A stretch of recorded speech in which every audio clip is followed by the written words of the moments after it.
Episode 53. Fake people have an image to preserve. Real people just don't fucking care.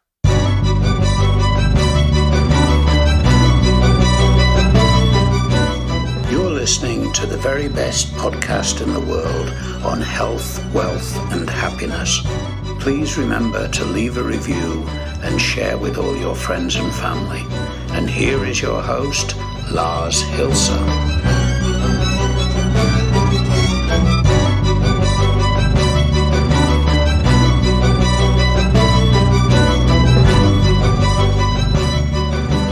I promised you a rose garden yesterday, and I delivered an orchid. Ladies and gentlemen, boys and girls, welcome to the 53rd episode of the very best podcast in the world, Personal Supremacy Through Health, Wealth, and Happiness. Now, yesterday, when we closed the episode, I promised you the energy life cycle. However, I didn't really feel spiritual enough to complete the task. Okay, that was the bullshit version. The actual thing is the dog ate my homework. Stevie, my co-host, ate my homework. No, seriously, I didn't find all of the stuff that I wanted to include, so I fell short, basically, on the time that I wanted to spend with you guys looking through this. So, slap on my fingers for not delivering as promised. I will deliver later, as always. Now, what are we going to talk about today? We're going to talk about fake people, mainly, and the transition from being a fake person towards a real person, if that makes any fucking sense at all, right? We have to differentiate, first of all, between what I said in the title. Now, fake people have an image to preserve. That's part one. Part two is real people just don't fucking care. That's part two. And let's start actually with part one, because that's the beginning of the transition that a lot of people go through. In that, I don't know, everybody knows those guys, the banker type, tight ass, persona, impeccable suit, well-groomed hair, if at all, a well-groomed beard. They look perfect, and disgustingly so.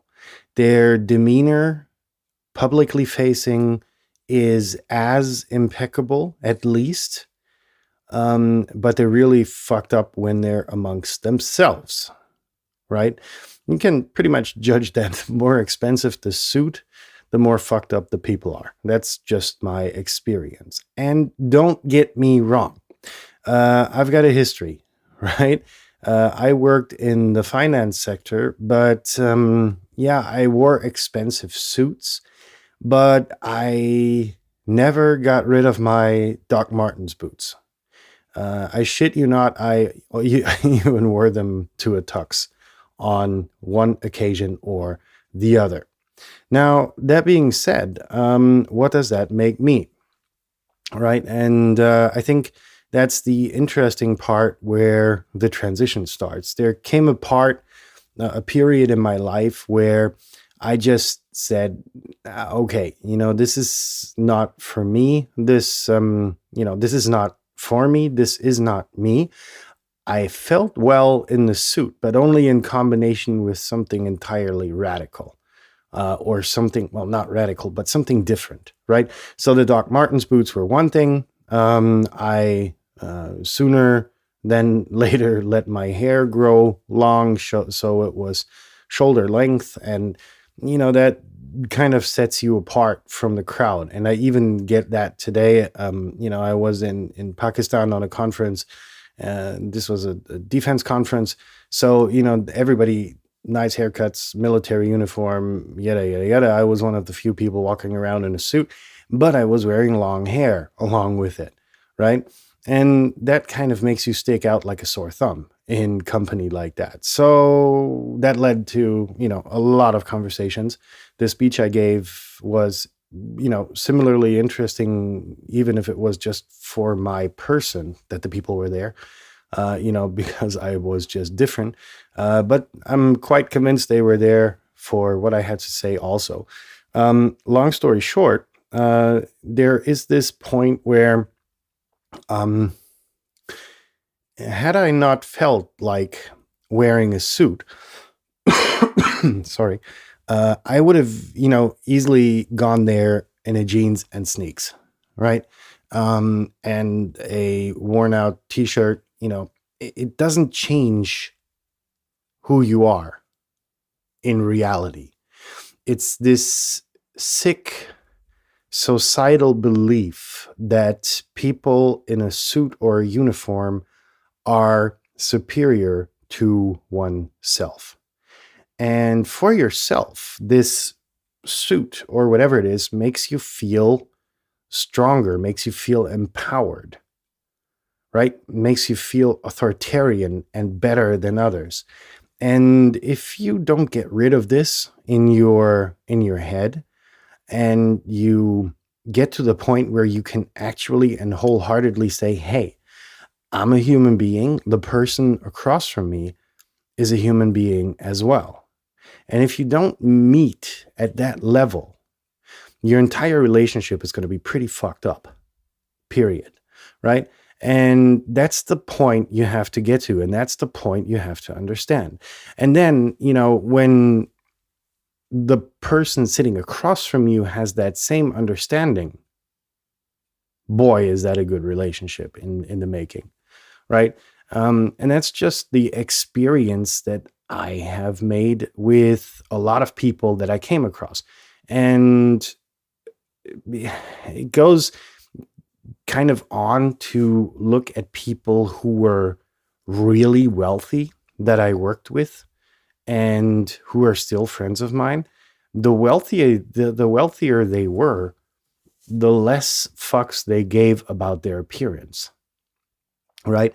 It's not like they looked like a bum or anything, but they couldn't really be bothered to be in a suit, right? If they didn't feel like it. So, I worked with people who were in the finance sector, in terms of coaching and kind of making them more productive or working on past PTSD experiences that they've had, and relieving those. And, it was like, they couldn't be, like I said, they couldn't be bothered to wear a suit to the office.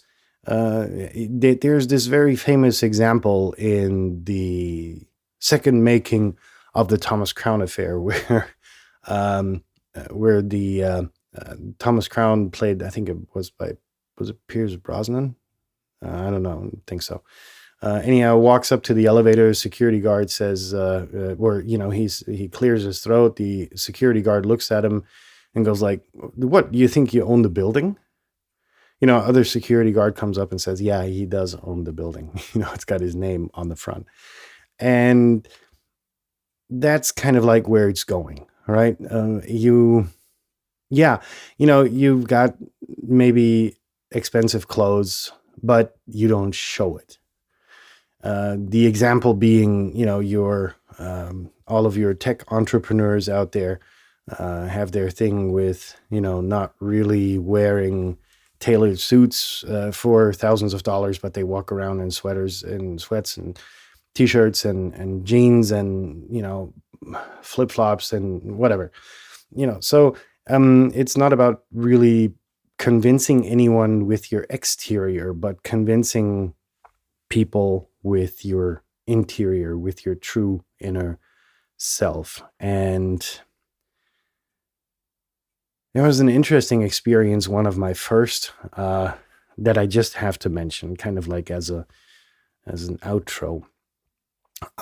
When I was working in the finance sector, the insurance company I worked for, cooperated with a bank, with a local bank, in that they were selling our products, and more often than not, because bankers are strange people in a lot of ways, they always had questions about the insurance products. So I would walk there and just advise them, and give them advice on how to sell the product, what the product included, what it didn't get, yada, yada.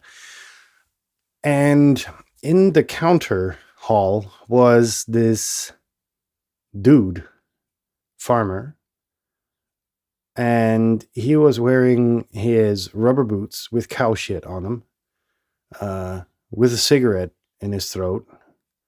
This guy looked torn off. He drove this old 190D Mercedes, which was at that time probably already 15 years old. And I knew the guy, and the banker didn't. So the banker expected him, and we were supposed to have an appointment with him because it was concerning, some kind of issue that I had to be involved in. I forget the details. Anyhow, the banker looks at this dude and in disgust almost wants to send him out and say, look, clean up yourself and then come back. Now, what he didn't know was that this guy had several life insurances alone. This wasn't real estate. This weren't other investments. This was just life insurances, several million Deutschmarks, which was significant back in the time. And he just looked like a piece of shit. And that was my first exposure to probably even the trigger to my transition, where I said, I can go to the hairdresser every week or so. I can shave every morning, or I just don't.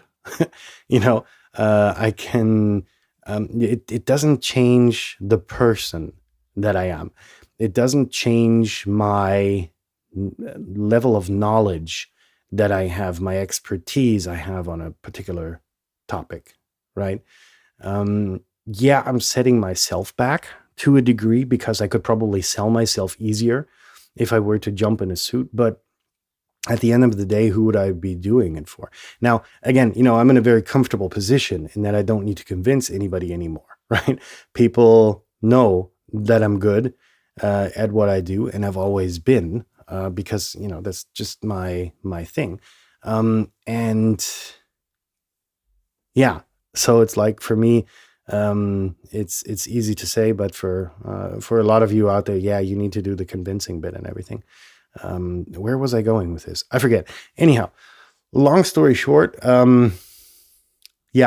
stay true to yourself and to your person, and not your suit or your watch or your well-groomed hair or, whatever. If you need luxury articles like that, buy them for yourself. Just a piece of advice from my side. When I was in Asia, I always had problems keeping together my razors to shave myself, which I, occasionally do, because otherwise you look totally fucked. And so I went to get a shave in the barber salon every 2 or 3 days for $1, sometimes $2. And I noticed that they were using straight razors. And so I said, this is interesting. And so I started looking on the intertubes for interesting straight razors, and I found these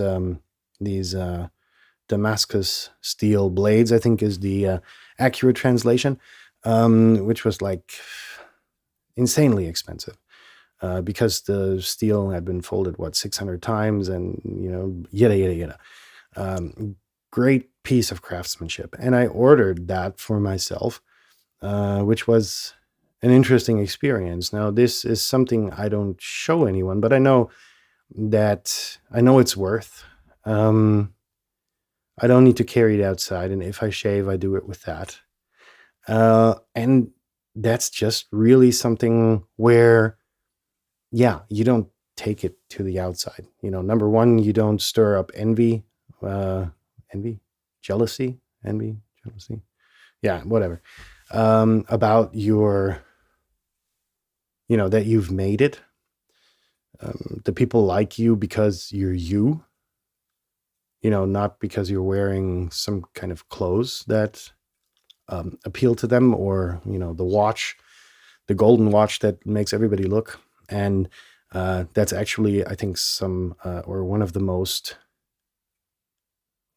the greatest gestures that you can make towards the world, because then you can, like I said, form relationships that are free of money, and where the relationship is only about the person that you're trying to bond with.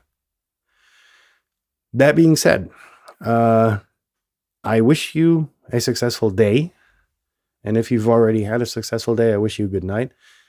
Keep your hands above the blanket. I'm not going to make promises as to what we're going to be speaking about tomorrow, simply because I don't know yet. I don't know, maybe I'm going to get the energy life cycle done. That would be very interesting, but that would probably be an exhaustively long episode, because there's a lot to explain and a lot of examples to set into context what I'm trying to convey. But let's see.